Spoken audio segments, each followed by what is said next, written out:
सहस्रशीर्षं देवं विश्वाक्षं विश्वशम्भुवं विश्वं नारायणं देवमक्षरं परमं पदं विश्वतः परमां नित्यं विश्वन्नारायणगुं हरिं विश्वमेवेदं पुरुषस्तद्विश्वमुपजीवति पतिं विश्वस्यात्मेश्वरगुं शाश्वतगुं शिवमच्युतं नारायणं महाज्ञेयं विश्वात्मानं परायणम्।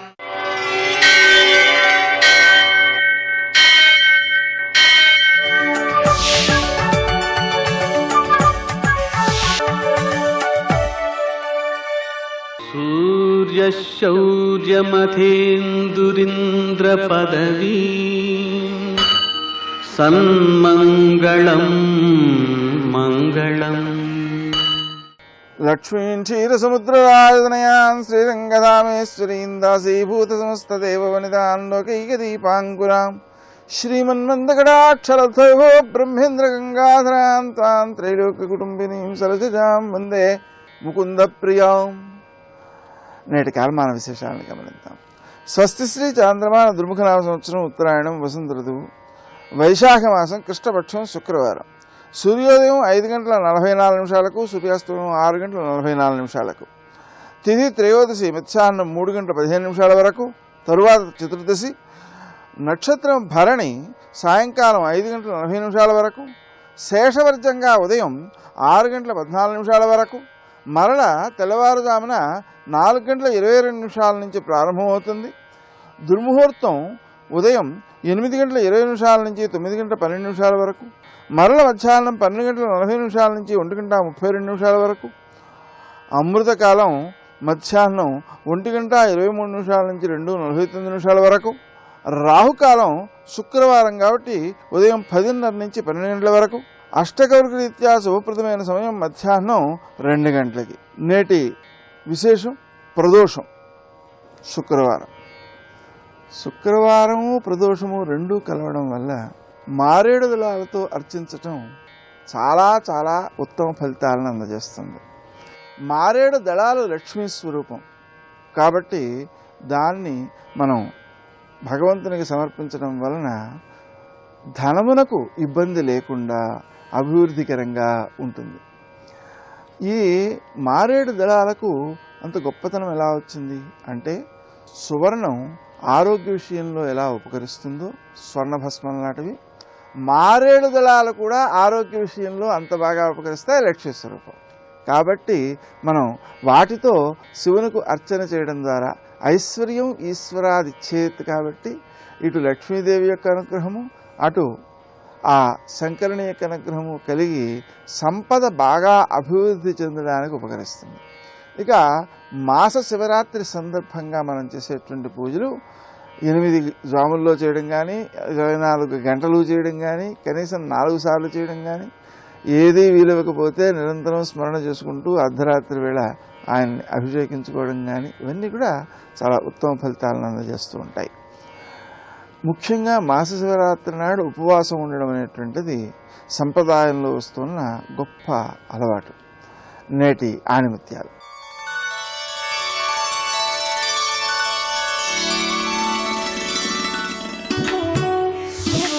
మండుతున్న బొగ్గును పట్టుకుంటే చెయ్యి కాలుతుంది, చల్లగా ఉందని ముట్టుకుంటే చేతికి మసి అంటుతుంది. అదేవిధంగా దుర్గుణాలు ఉన్న వారితో ఎలా వ్యవహరించినా ముప్పే.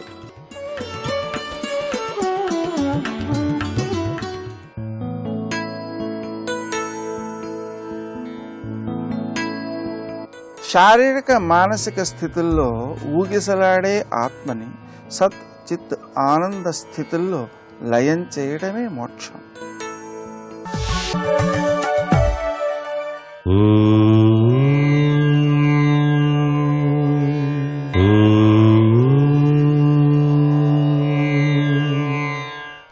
ఓం నమో నారాయణాయ. ఓం నమ శివాయ. శ్రీమాత్రే నమః. ఈరోజు మాస శివరాత్రి, అందున శుక్రవారం. అర్ధనారీశ్వర తత్వంలో విరాజిల్లేటువంటి ఆ స్వామిని మనం మనసా వాచా కర్మణ త్రికరణ శుద్ధిగా ధ్యానం చేయాలి. ఓం నిధనపతయే నమః అని చెప్పేసి జపిస్తూ శివాలయంలో గనక ఈరోజు ప్రదక్షిణ గనక చేస్తే ఐశ్వర్య ప్రాప్తిని కలిగింపచేస్తాడు పరమేశ్వరుడు. ప్రతి వ్యక్తి కూడాను మాస శివరాత్రి నాడు ఉపవాసం ఉండి పరమేశ్వరునికి పంచామృతాలతో అభిషేకం చేసి సాయం సంధ్యా సమయంలో దీపాన్ని వెలిగించి నైవేద్యం సమర్పించి భోజనం గనక ఆచరించినట్లయితే సర్వ సంపదల్ని కూడాను అనుగ్రహిస్తాడు అనుగ్రహ ప్రదాత అయినటువంటి ఆశుతోషుడైనటువంటి పరమేశ్వరుడు. అంతేకాకుండా శివాలయంలో అభిషేకం జరిగేటువంటి సమయంలో ఆవు నేతితో గనక 2 ఒత్తులు వేసి దీపాన్ని గనక పెట్టినట్లయితే సకల దారిద్ర్యాలు కూడాను తొలగిపోయి ఐశ్వర్యం కలుగుతుంది. ఆ తరువాత ఓం నిధనపతయే నమః అని జపిస్తూ 5 ప్రదక్షిణాలు చేస్తే ఆర్థిక ఇబ్బందులన్నీ కూడాను తొలగిపోతాయి.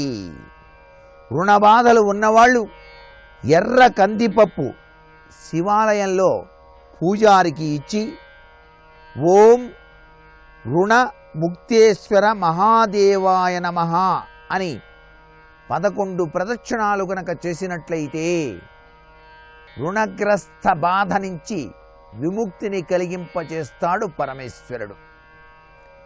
స్వామికి మారేడుదళం ఉమ్మెత్త పువ్వు కలిపి సమర్పిస్తే ఐశ్వర్య ప్రాప్తి కలుగుతుందని శివమహాపురాణం మనకు తెలియచేస్తోంది.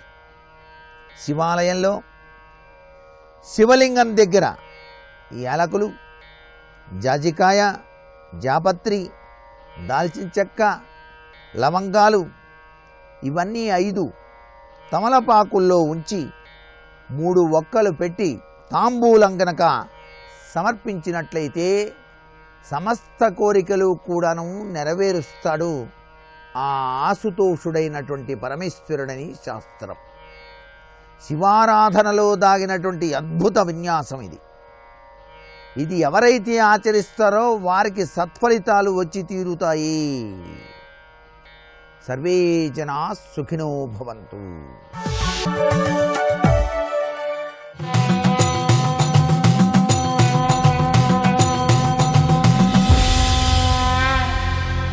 శతక సాహితీ సరస్వతికి నమస్కారం.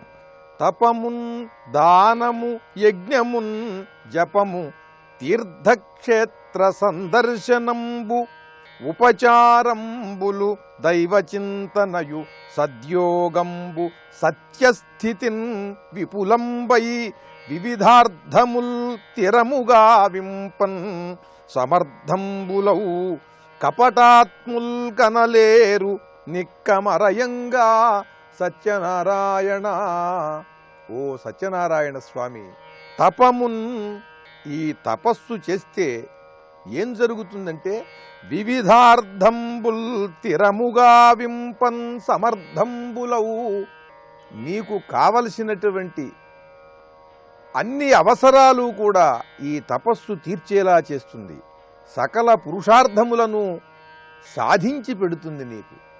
తపమున్ తపం మాత్రమే కాదు, దానము నీ దగ్గర ఉన్నది వాడికి ఇచ్చేస్తే నీకెట్లా అని ప్రశ్నించేవాళ్ళు ఉంటారు.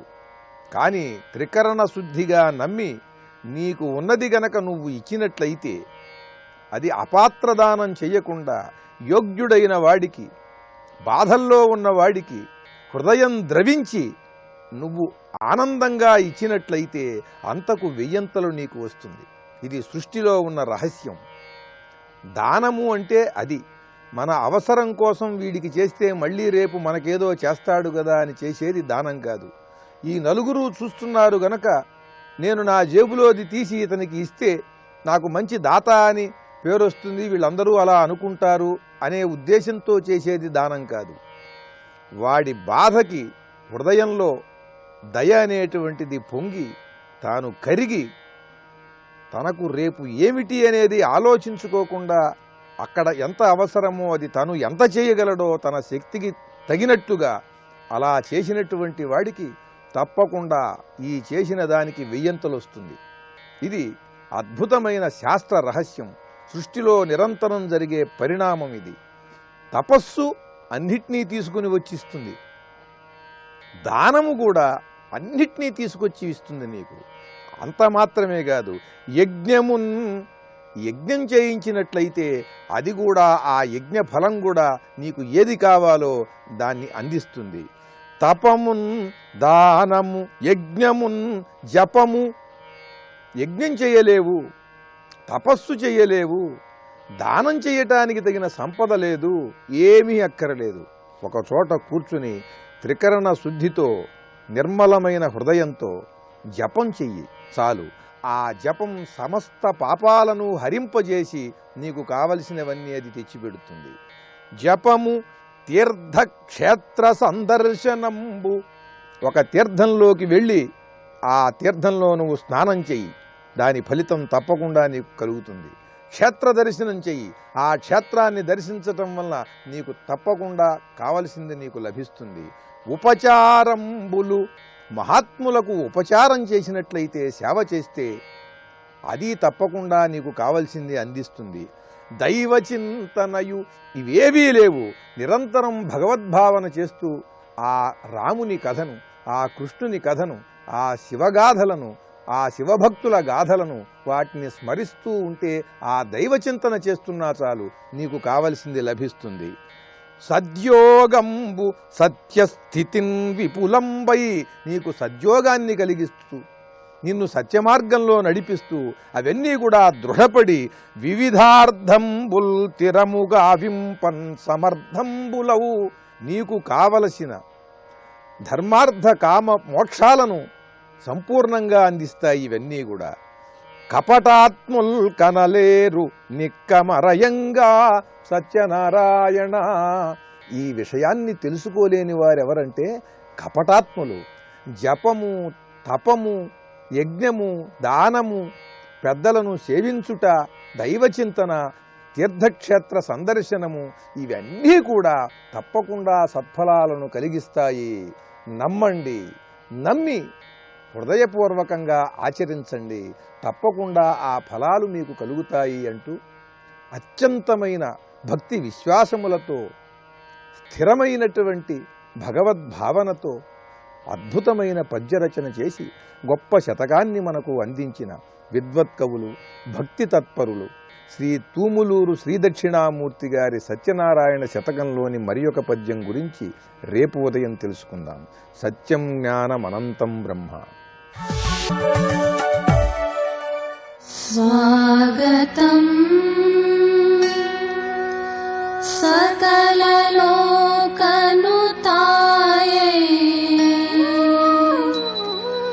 స్వాగతం భువనరాజమహిష్యై. శమయతు పాపం దమయతు దుఃఖం హరతు విమోహం స్ఫుటయతు బోధం ప్రథయతు శక్తిం మందం హసితం మనసి జశాసన కులసుదృశో నః. శివాయ గురవే నమః. శ్రీమాత్రే నమః. శ్రీ విష్ణురూపాయ నమః శివాయ. శ్రీ ఉమాయై నమః. మంత్రసాధన, అమ్మవారి యొక్క తత్వాన్ని గ్రహించడం అనేటువంటి సిద్ధుల గురించి చెప్తున్నటువంటి స్తబకంలో గణపతి ముని ఇస్తున్న వివరణలు, శాస్త్రాన్ని మరింత స్పష్టపరుస్తూ చెప్తున్నటువంటి భాష్యాలు అద్భుతమైన శ్లోకాలతో అందిస్తున్నారు. పరేతు యాం చేతన శక్తి మామనంత్యభానిసా కుండలినీతి తాంత్రికై విలక్షణానామ చమత్కృతిర్జడాన్ ప్రతారయత్యాగమసార దూరగాన్. కుండలిని అనే మాట తంత్రశాస్త్రాల్లో కనబడుతుంది. ముఖ్యంగా దేవి ఉపాసనకు సంబంధించిన తంత్రశాస్త్రాల్లో కుండలిని శబ్దం వాడుతుంటారు. అయితే ఈ కుండలిని ఏదో కేవలం తంత్రాలకు సంబంధించిందని చాలామంది భ్రాంతి చెందుతారు.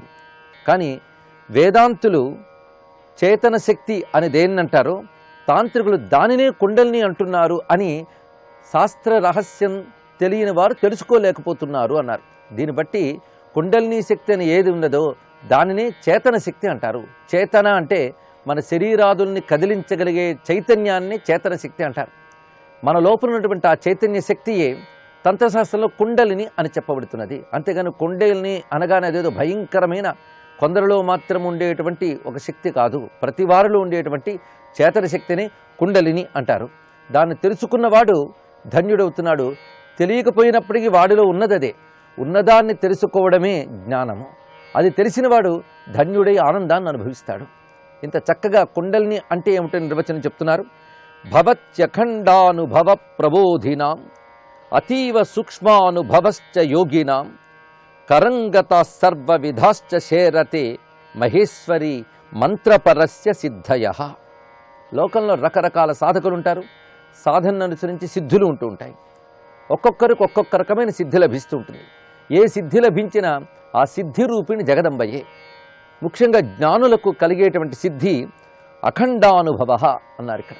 అంటే అఖండమైన అనుభవము, అంటే బ్రహ్మానుభవము అఖండముగా ఉంటుంది. అంటే భాగములుగా అపరిపూర్ణంగా కాకుండా పరిపూర్ణమైనటువంటి బ్రహ్మానందానుభవము జ్ఞానులకు లభిస్తుంది. ఇక యోగుల యొక్క సిద్ధి ఎలా ఉంటుందంటే షట్చక్ర భేదన మార్గాన్ని అనుసరించి, అంటే షట్చక్రములు అనగానే మూలాధారములు మొదలుకొని ఆజ్ఞాచక్రం వరకు చెప్పబడుతున్న 6 చక్రాలని భేదించుకు వెళ్ళేటువంటి యోగ ప్రకారంగా సాధన చేసేటువంటి యోగులకు కలిగే సిద్ధి సూక్ష్మానుభవము అన్నారు. అంటే జ్ఞానులకు అఖండమైన అనుభవము, యోగులకు సూక్ష్మమైన అనుభవం అన్నారు. ఈ సూక్ష్మానుభవం అంటే అర్థం ఏంటంటే స్థూలమైన ఇంద్రియాల కంటే విలక్షణమైన విశిష్టమైన ఏ ఆనందానుభవం ఉన్నదో దాన్ని సూక్ష్మానుభవము అంటారు ఇక్కడ. ఈ విధంగా మూలాధారాది షట్చక్రాలని భేదించే యోగ మార్గంలో వెళ్ళే వారికి లభించే సిద్ధి సూక్ష్మమైన భగవద్ అనుభవం. ఇది అంతర్దృష్టికి తెలుస్తుంది కానీ బాహ్యానికి తెలియదు కనుక దీన్ని సూక్ష్మము అని చెప్తున్నారు. ఇది అల్పము కాదు అని కూడా. దీన్ని బట్టి జ్ఞాని పొందేది గొప్పది, యోగి పొందేది తక్కువ అనడానికి లేదు. జ్ఞాని పొందే అఖండానుభవమే యోగి సూక్ష్మానుభవము అనేటువంటి భావనతో పొందగలుగుతున్నాడు. ఇక మంత్రోపాసకులు పొందేది ఏది అంటే కరంగత సర్వవిధాశ్చ శేరతే మహేశ్వరీ మంత్రపరస్య సిద్ధయ. దేవీ మంత్రముల్ని ఉపాసన చేసేవారు అద్భుత శక్తులన్నింటినీ స్వాధీనం చేసుకోగలరు. ఇలాగ మంత్రోపాసకులు లభించేటువంటి సిద్ధి అద్భుత శక్తుల స్వాధీనము అనే అంశాన్ని వివరిస్తున్నారు. సహస్ర సంఖ్యాని జనుం శివా మమ ప్రియాని భక్తిస్తవ చేద్భవే భవే తవ స్మృతిం చేద్గలయెన్న సమ్మదం కరోతి మోక్షోపి మమేశ వల్లభే. ఇక్కడికి వచ్చేటప్పటికల్లా భక్తి గురించి చెప్తున్నారు. ఇంతవరకు జ్ఞానము, యోగము, మంత్రోపాసన 3 పద్ధతులు చెప్పి 4వది భక్తి చెప్తున్నారు. ఈ భక్తి మంత్రోపాసనల కంటే పైమెట్టు. ఈ భక్తిలో కేవలం నిరంతరమైనటువంటి భగవత్ స్మృతి, అంటే భగవంతుని యొక్క స్మరణ స్ఫురణ ఉంటుంది. భగవదర్పణ బుద్ధి ఉంటుంది. భగవత్ ప్రీతి అనేది ఉంటుంది. ఆ ప్రీతి, ఆ ప్రేమభావమే భక్తి. ఆ భక్తి చాలా విశేషమైనది కనుక ఆ భక్తిలో నిరంతర అమ్మవారి స్మృతి ఉంటుంది. ఆ స్మృతి ఉన్న భక్తి ఉంటే ఎలాంటి జన్మ వచ్చినా పర్వాలేదు. అంతేగాని ఆ స్మృతి లేని మోక్షం లాంటి పదవులు వచ్చినా నాకు అక్కర్లేదు అని చెప్తున్నారు. దీని భావం ఏంటంటే భక్తి యొక్క ఉత్కృష్టతని చెప్పడమే. అలాంటి భక్తి మోక్షము కంటే గొప్పది అని చెప్పడంలో ఉద్దేశం ఏంటి? ఇది కొంచెం అర్థం చేసుకోవాల్సిన అంశమే. భక్తి మోక్షము కంటే గొప్పది అని చెప్పేటప్పుడు భక్తుడు మోక్షాన్ని కోరడు అని అర్థం ఇక్కడ. అంతేగాని భక్తుడు పొందేది మోక్షమే. మరి మోక్షము కంటే గొప్పదని చెప్పడానికి ఏంటంటే భక్తుడు నాకు మోక్షం కావాలి అని భక్తిని అవలంబించడం. అతడు భక్తే కోరుకుంటాడు తప్ప మరొకటి కోరడు. ఆ భక్తి అనగా అమ్మవారిపై అఖండమైనటువంటి ప్రీతి భావంతో, అర్పణ బుద్ధితో, అనన్య బుద్ధితో ఉండడమే భక్తి. ఆ భక్తి లభించాక వేరే మోక్షం కావాలన్నాడు. ఆఖరికి ఆ స్థితి ఎంత గొప్పగా ఉంటుందంటే ఇతర సాధకులు జన్మలేని స్థితి కావాలని కోరుకుంటారు కానీ భక్తుడు మరొక జన్మ అక్కర్లేదని కూడా అనడు. అది విశేషమైన అంశం. నాకు ఎలాంటి జన్మ వచ్చినా పర్వాలేదు, వేల కొలది జన్మలు వచ్చినా పర్వాలేదు, కానీ ఆ జన్మలలో నీ స్మరణ ఉంటే చాలమ్మా, నాకు మోక్షం కూడా అక్కర్లేదు అని చెప్తున్నారు. ఇది నమోక్షస్యాకాంక్ష అనేటువంటి మాటలో కులశేఖరాల వారు ఇదే చెప్తారు. శంకర భగవత్పాదుల వారు కూడా శివానంద లహరిలో నరత్వం దేవత్వం నగవన మృగత్వం మశకత పశుత్వం కీటత్వం భవతి విహగత్వాది జననం. నాకు నరుడుగా కానీ, కీటకంగా కానీ, ఏనుగుగా కానీ, రాజుగా కానీ, పేదగా కానీ, దేవతగా కానీ, దరిద్రుడిగా కానీ ఎలా పుట్టినా పర్వాలేదమ్మా. పుట్టుకకేమున్నది? ఎలా పుట్టినా ఉపాధితో పనిలేదు. మనస్సు ఎప్పుడూ కూడా భగవంతునిపై ఉంటే అది ఏ జన్మ అయినా పర్వాలేదు అనేది భక్తిలో ఉన్నటువంటి ఒక తెగువ. భక్తిలో మాత్రమే కనబడుతుంది ఇలాంటి లక్షణం. లేకపోతే దుఃఖభూయిష్టమైన జన్మల్ని ఎవడు ఆహ్వానించడు, స్వీకరించడు. అలాంటిది భక్తుడు మాత్రం వస్తే రాని అంటున్నాడు. ఎందువల్ల అంటే ఎలాంటి శరీరం అన్న అతనికి శరీరంతో తాదాత్మ్యం ఉండదు, పరమాత్మతోనే తాదాత్మ్యం ఉంటుంది. పరమాత్మతో తాదాత్మ్యం ఉన్నప్పుడు ఏ శరీరం అయితే ఏమున్నది? అందుకే అన్నిటికంటే గొప్పది భగవత్ స్మృతి. ఇది తెలుసుకోవాలి. మంత్రము కంటే, జ్ఞాన సాధనల కంటే, షట్చక్రాల్ని భేదించే యోగము కంటే నిరంతరం భగవంతునిపై ప్రీతి భావము, అర్పణ భావము, అనన్య భావం కలిగిన భక్తి అన్నిటికంటే గొప్పది అనేది ప్రతిపాదన చేస్తున్నారు ఇక్కడ. వాడు మోక్షాన్ని కూడా కాంక్షించడు. చిత్రం ఏంటంటే అలాంటి భక్తి ఉంటే ఏ జన్మైనా పర్వాలేదు అంటున్నారు. అలాంటి వాళ్ళకి జన్మలు ఉండవు, మోక్షం తప్పకుండా లభిస్తుంది. అది వేరే విషయం. మొత్తానికి భక్తికి భక్తియే ఫలము. అంతేగాని భక్తి వల్ల మరేదో ఫలం కాదు. ఉదాహరణకి యోగ సాధన చేశారనుకోండి, యోగ సాధన వల్ల ఏదో ఫలం ఉంది. అదేవిధంగా జ్ఞాన విచారణ చేస్తే ఆ జ్ఞానం అనేది పొందడం అనే ఫలం కనిపిస్తుంది. మంత్ర సాధనలు చేస్తే మంత్రం వల్ల ఏదో సిద్ధి అనే ఫలం కనిపిస్తుంది. కానీ భక్తి వల్ల మరొకటి రాదు. భక్తికి భక్తే ఫలము అని చెప్తున్నారు. దీన్ని స్వయం ఫలరూపత్వాత్ అని నారదుడు భక్తి సూత్రాల్లో చెప్తాడు. అందుకే భక్తే నిజమైన సిద్ధి. అందుకే భక్తిలో కూడా 2 భాగాలు చెప్తారు పెద్దలు. ఏదో జపం చేయడం, పూజ చేయడం ఇదంతా కూడా సాధనకు సంబంధించిన భక్తి. సిద్ధభక్తి పండిపోయి ఉంటుంది. అక్కడ కేవలం భగవత్ ప్రేమ మాత్రమే ఉంటుంది. ఆ సిద్ధభక్తి సిద్ధి రూపము అనేటువంటి భక్తి శాస్త్రం చెప్పే అంశాన్ని ఇక్కడ ప్రతిపాదన చేస్తున్నారు. ఈ విధంగా భగవతి అయినటువంటి ఉమాదేవి చరణాలపై భక్తి సర్వోత్కృష్టము అని చెప్తూ తర్వాత శ్లోకముల్లో వివరిస్తున్నటువంటి అంశములు మోక్షం అంటే ఏమిటి అనే దాన్ని వివరిస్తున్నారు. చాలా అత్యద్భుతమైనటువంటి వివరణ. వరుసగా 2 శ్లోకాల్లో ఇది కనబడుతున్నది. వినైవ దృష్టిం యది సత్ ప్రశిష్యతే నసత్తయార్థ ఫలహీనయాతయా ఇదంతు సత్కిన్ వసతో విశిష్యతే నతాత ముక్తోపలయోస్తదాభిధా. ఇప్పుడు ముక్తి అంటే శాశ్వతమైన ఉనికి అని ఒక అర్థం ఉన్నది. అంటే ఎప్పుడు ఉండగలగడం. ఎందుకంటే బంధములో ఎప్పుడూ ఒకలా ఉండం, పుడుతూ ఉంటాం, పెరుగుతూ ఉంటాం, పోతూ ఉంటాం. మరి మోక్షం అంటే ఎప్పుడూ ఉండడం అని అంటున్నాం. అయితే ఎప్పుడూ ఉండడం అన్నంత మాత్రాన మోక్షం అవుతుందా అని చెప్తున్నారు. ఎప్పుడూ ఉండడం అనే స్థితికి సత్ అని పేరు. సత్ అంటే ఉనికి. ఉనికి ఉన్నంత మాత్రాన ప్రయోజనం ఉంది. ఆ ఉనికిలో చైతన్యం ఉండాలి. కానీ కేవలం ఉండడం అంటే రాయి కూడా ఉంటుంది, కానీ అనుభూతి అనేది అక్కడ అవసరము, జ్ఞానం అనేది అవసరము, చైతన్యం అనేది అవసరము. కానీ ఉనికిలో జ్ఞానము చైతన్యము ఉన్నప్పుడే గొప్పది, కానీ కేవలం ఉనికి జడత్వం అవుతుంది. కనుకనే మోక్షం అంటే కేవలం ఉనికి కాదు, ఆ ఉనికితో పాటు చిత్ అనగా జ్ఞానం ఉంటుంది అన్నారు. కేవలం ఉనికిని సత్ అంటారు, దానిలోని జ్ఞానాన్ని చిత్ అంటారు. కనుక సత్తు చిత్తు కలిసిందే మోక్షము. ఇది తెలుసుకోవాలి. కనుక మోక్షం అనగా శాశ్వతమైన ఉనికి మాత్రమే కాకుండా ఆ శాశ్వతమైన ఉనికితో పాటు చిత్ అనబడే జ్ఞానము కూడా ఉండాలని చెప్తున్నారు. ఈ రెండింటితో పాటు మరొకటి కూడా ఉండాలి. ఆ 3 కలిపితేనే మోక్షము నిర్వహింపబడుతూ ఉంటుంది. అదేమిటో రేపు తెలుసుకుందాం. ప్రస్తుతానికి సత్ చిత్ అనేది గుర్తుపెట్టుకుంటే 3వది ఏమిటో రేపు తెలుసుకుందాం. సర్వం శ్రీమాతృ చరణారవిందార్పణమస్తు.